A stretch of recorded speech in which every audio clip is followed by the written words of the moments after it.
Еще каштанчик любит печенье Мария.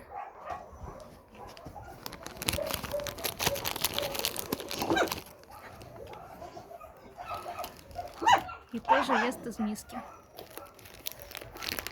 Некоторые люди большие свиньи.